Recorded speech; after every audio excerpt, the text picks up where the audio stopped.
What's up mga kakanlibak, magandang araw. Ngayong araw ay tara, samahan niyo muna ako at maghahakot naman tayo ng saging din kay Kagawa Gerald at saka kay Kuya Alan. Hakot muna tayo ng sabad din ay. Medyo madami yata yun. Balik na natin. Ito lang yan sa may bandang ibaba. Dahil may agos eh.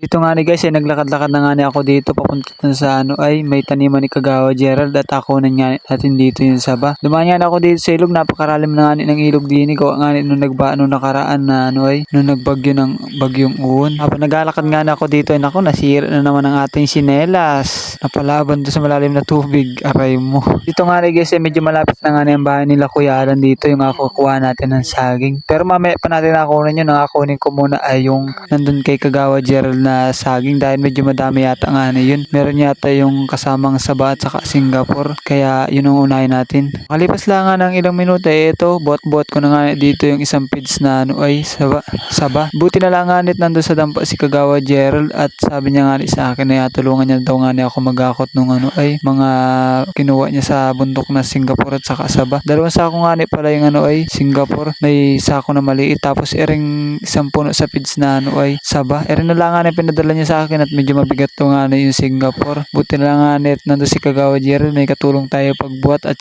nagpaatang na rin nga ako at mahirap nga pagangat na rin saba. Pasensya niyo na pala guys yung boses ko paminsan pag ako nag-voice over at hirap ma-perfect nung boses. Paminsan nagkakagaskas nga at medyo maingay din paminsan nga ang paligid. Malipas lang nga ng ilang minutong paglalakad ay ito malapit-lapit na nga ako dumating dun sa may tabi ng kalsada at naabutan na rin nga ako dito ni Kagawa Gerald at medyo mabilis nga yung lakad niya. At ako nga din baluktot na nga sa pagbuhat na rin sa banero. Sobrang laki naman ng feeds. Ito nga si Kagawa Gerald doon. Aking pasalamat mga tinulungan na tayo ni Kagawa Gerald. Okay, nandito na tayo. Ito pala yung dinala ni Kagawa Gerald. Purong Singapore. Singapore yung laman ng Singapore. Pero naman ay saba. Saba. Ito yung binuhat natin. Ito yung Kagawa Gerald.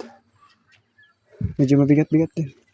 Pagkatapos nga natin mati dito yung saba at saka yung Singapore na buhat ni Kagawa Gerald ay mabalik naman tayo dun sa may bahay nila Kuya Alan at kunin naman natin yung saba niya dun. Sabi nga sa akin ni mama nagahinugan na daw nga yung iba dun sa saba at pilihan ko nga muna yung bago natin nadalahin din sa may tabi ng kalsada.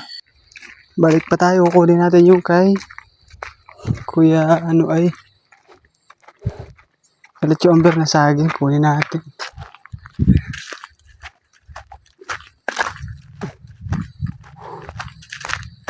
Dito to, dapat mo na malaman na wala lang mga sisa.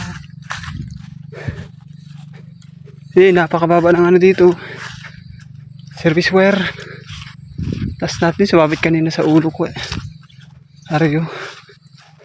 Sabit sa ulo Yan. Taas natin. Try natin itaas. Baba. Angat daw natin. Try natin. Iangat.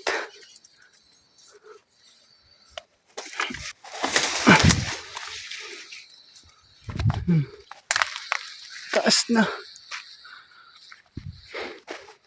Delikado kasi yun. Okay na yan. Tara.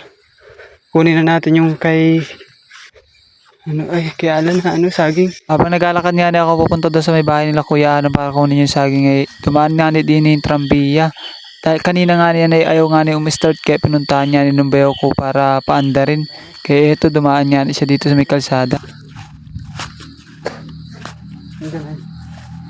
Yes!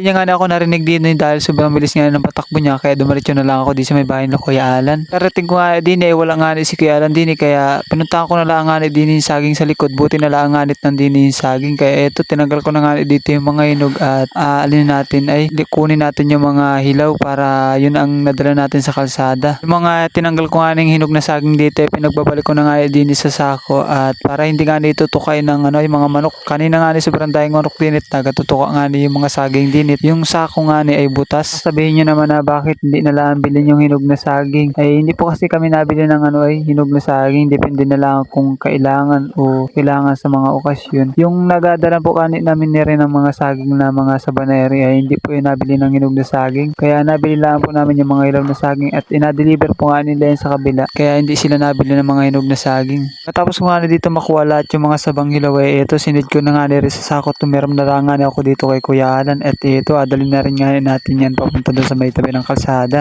So, ang tira. Yung tayo kay yan.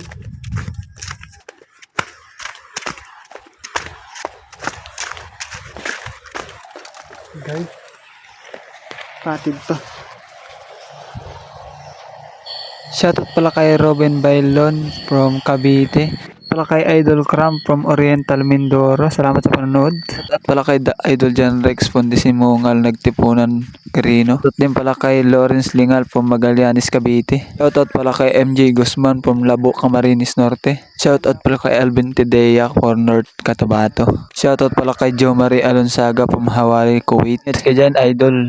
Katapos nga dito makakot lahat yung mga saging at saka Singapore ay ito umuwi na rin nga ni agad ako dito at hanggang dito na lang for today's video guys. Maraming salamat sa inyong nasawang panonood.